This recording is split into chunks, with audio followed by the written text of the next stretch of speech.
Hi guys, and welcome back to my channel, Ultra Game World. Today we're reviewing the AMD Ryzen 3200G APU with VEGA 8 integrated graphics. This processor has 4 cores and 4 threads and is clocked at 3.6 GHz out of the box. We will benchmark 4 games to test its graphics performance. Stay tuned to find out the results.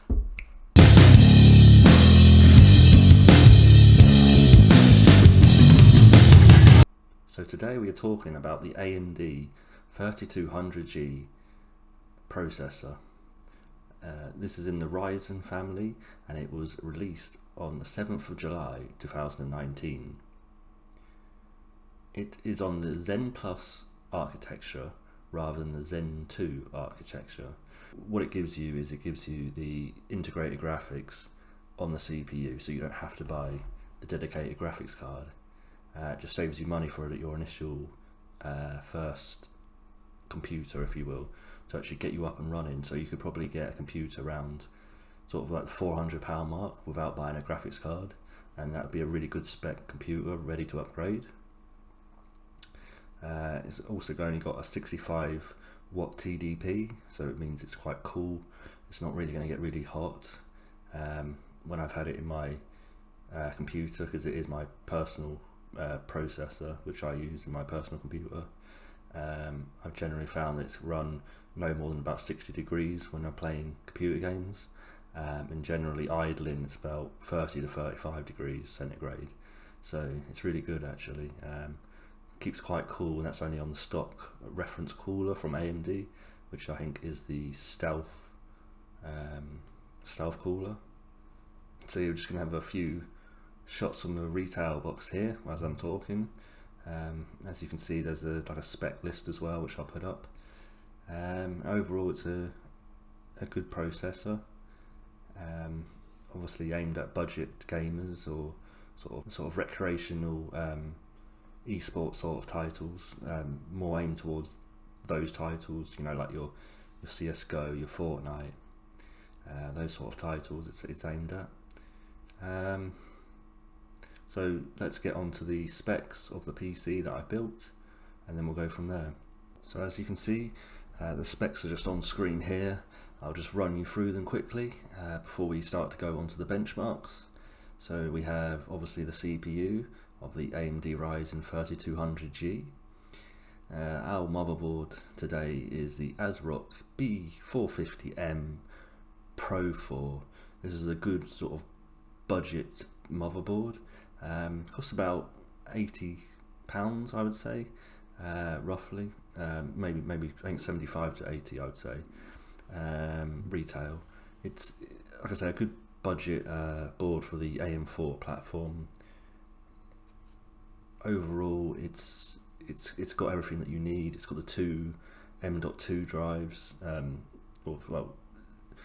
slots, or I say, for the drives.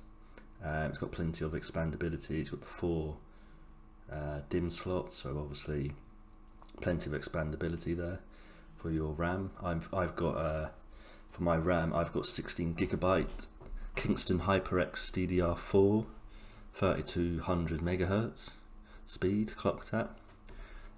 So overall, these are good sticks. There's 2 of them, which are obviously 8GB each. They're in dual channel mode, so they're obviously working to their best performance. Obviously, if they were in 2 single channel modes, they obviously wouldn't work together, but in dual channel mode they're going to work together. There's also 2 free slots in case I do want to expand, but I think 16GB is more than enough currently. So for the storage, we have a 256GB Kingston SSD and a 500GB Maxtor hard drive. Now, you can't actually see that in the pictures here, but again, that they are there. They're actually behind the PSU shrouds, which is just at the bottom there. They're just at the sort of front of the case, and then the power supply is at the back of the case.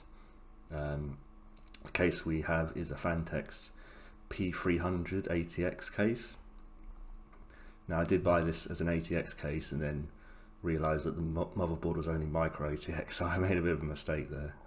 But it still looks perfectly fine to me, and overall I'm still like really happy with the build. It still looks great. I mean, the case looks really good. I find the tempered glass side panel is really good.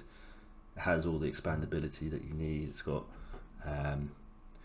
room for, I think, 4 fans. Yeah, 4 fans.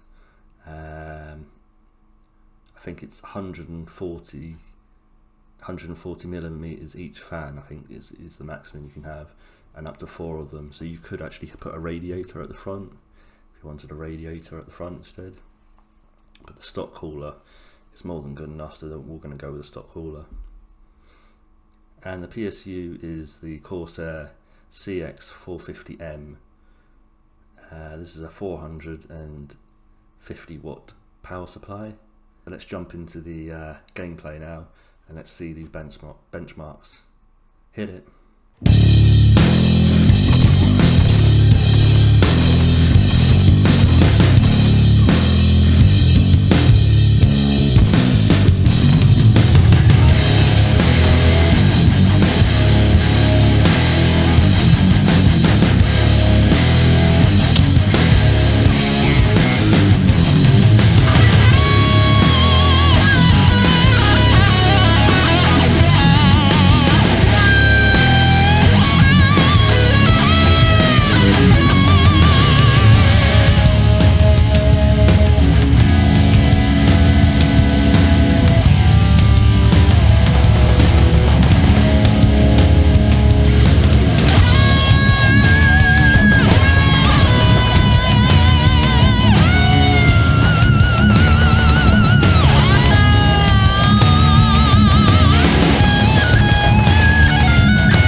So my conclusion overall for the AMD Ryzen 3200G, I'd say overall it's great for the budget gamer.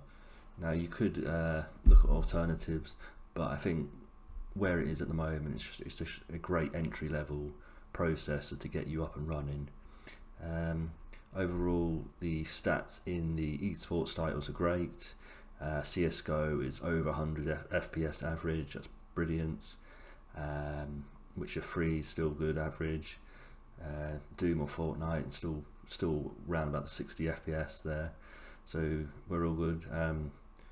This was at a resolution of 1680 by 1050, slightly lower than the 1080p, but overall it's kind of more or less the same sort of score probably the 1080p ones are probably about 5 to maybe 10 FPS average slower, so you just have to adjust it if you are at 1080p. But at the moment I've got a fairly old monitor, so I mean, it's still good, but it's just a little bit older monitor, so I'm just using 1050 for now rather than the 1080p. Right, so yeah. So the alternatives that you could look at are the Ryzen 5 1600 AF. This is a £100 processor. Again, you won't have the integrated graphics, unfortunately, so you will have to buy a dedicated graphics card. But overall, it is more powerful. It's 6 cores and 12 threads rather than the rather than the 4 cores and 4 threads as this processor is.